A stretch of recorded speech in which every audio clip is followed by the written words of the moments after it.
Thank you so much for stopping by for a story in time. And that's what I have today, is a story in time, in my time. Have you ever noticed that when you go about your ordinary day, if you really pay attention, you can catch a story? You can catch a memory that'll give you a story, bring up other memories. Well, that happened to me just recently. And I'm going to play with a few of those memories today, see if we don't come out with a story. I think the first time I ever went into a beauty parlor that I must have been about 5 years old. I wasn't there for myself, mind you. You know, I went with my grandmother. She had gone to have her hair done. She went to have her hair done every week. This woman had a beauty shop in her house.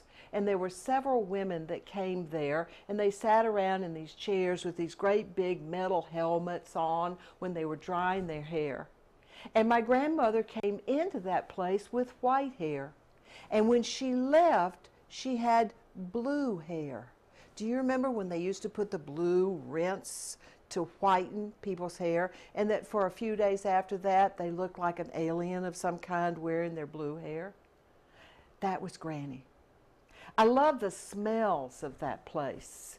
I can remember them, and it brings back all those memories. I still go to the beauty parlor, and I love it when I lay back in the chair. She puts the towel around my neck, and that water flows over my head as the operator starts to wash my hair. When that water begins to just flow over my head, I feel the stress just melting off. I calm down. I pay attention to what's going on around me. Recently, I went to have my hair cut. And I was sitting in the chair. The woman had just started to trim. She knew what she was going to do. I had checked myself out in the mirror, and so I was thumbing a book. And I wasn't paying too much attention until I heard the woman who just sat down next to me say to her beauty operator, "Do you know the actress Doris Day?" Well, what could she be talking about? So I perked up and I turned, and the woman said, "No, how do you want me to cut your hair?"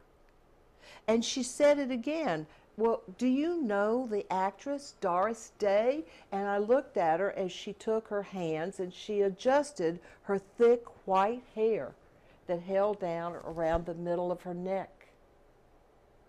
Unfortunately for her, her young Vietnamese beauty operator must have never heard of Doris Day, because she just looked bewildered and said no. Now, I didn't wait to hear how that woman was going to describe the signature cut Doris Day wore all through the 40s and 50s and into the 60s, her blonde hair, short and bobbed and perky. Because the very question had sent me to another time and another place. My mother used to give us Tony Home permanents. Now, maybe there's nobody that remembers those. They were smelly, and if you made a mistake and left them on too long, your hair just crinkled up, and you looked sort of like a chia pet for a while. The first time I ever had a professional perm, the first time I had a professional perm, I was 14 years old. Mother was going to send me up to Jack Garrison's beauty shop. It was upstairs on the second floor of a little store at the corner of the Plaza and Central Avenue in Charlotte, North Carolina.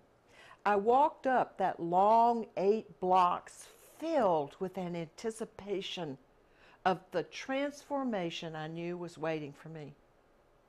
I had in my pocket, folded up, a picture from Life magazine. A picture of Sophia Loren wearing her new, lovely poodle cut. I was going to look like that when I came out of the Jack Garrison's beauty shop. I knew it. So when I walked in and I met the woman that was going to fix my hair and give me my first professional perm, I handed her the picture and I said, "This is what I want." Well, she looked at it. She thought about it for a minute, and then she sat me down and she began rolling my hair with little curlers, pulling it tight, stretching it so that sometimes my scalp just felt pulled and tight. And after she got all those rollers in, she poured the most nauseating smelling stuff on my hair. That was the perm setting solution. It would make my hair curl, and in my mind, this was what was going to make my hair look like Sophia Loren's poodle cut. Well, I sat with that on my head for, I don't know, it seemed like an eternity. And then afterwards, they held me over the bowl. I put my head back and they rinsed all that off and then put on the neutralizer, which smelled equally as bad, so that it would stop curling my hair. I would just have normal curly hair. And when that was done, she took me to the chair. She took all those curlers out, trimmed off the frizzy ends, and then began styling my hair. I watched, and as I watched, my heart began to break. I did not look like Sophia Loren. And as she styled that hair and she fixed it and patted it and set it, I just fought back the tears. I didn't look like Sophia Loren with that perky poodle cut. I looked like my grandmother, except my hair wasn't blue. That was the only difference. Tightly curled and patted into sort of a bowl look. I paid her the money that Mother had sent with me. I walked home with tears streaming down my cheeks. I was ruined. I knew it. I was completely ruined. And my heart was just broken. I got home, I went upstairs to my bedroom, and I sat down in front of the mirror at the dressing table. Nothing had changed. It was exactly like it had been when she finished it at the Jack Garrison beauty shop.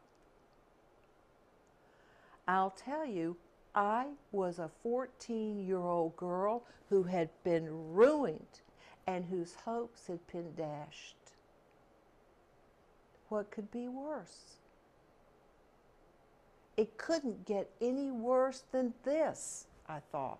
I took a brush and I brushed and I brushed and I brushed on both sides and I brushed it up, brushed it back. There it was, tightly curled. Not the same. So finally I hit on the ultimate solution. I opened the drawer, I took out the scissors, and I began to cut those curls off of my head, thinking to myself, it can't get any worse. It can't get any worse. I was wrong. It got a lot worse by the time I finished with it. Now I just had short, formerly curly, now stubby hair. And I had to wear that for quite a long time. That poor girl, that poor 15-year-old girl that had gone to the beauty shop for a transformation. I still love to go to the beauty shop.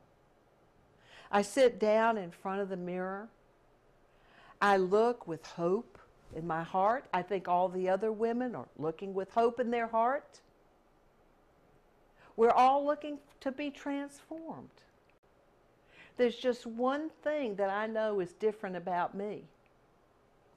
Today, I'm not quite specific as I was when I was 14. I'm not asking so specifically for how to be transformed. Better is often good enough.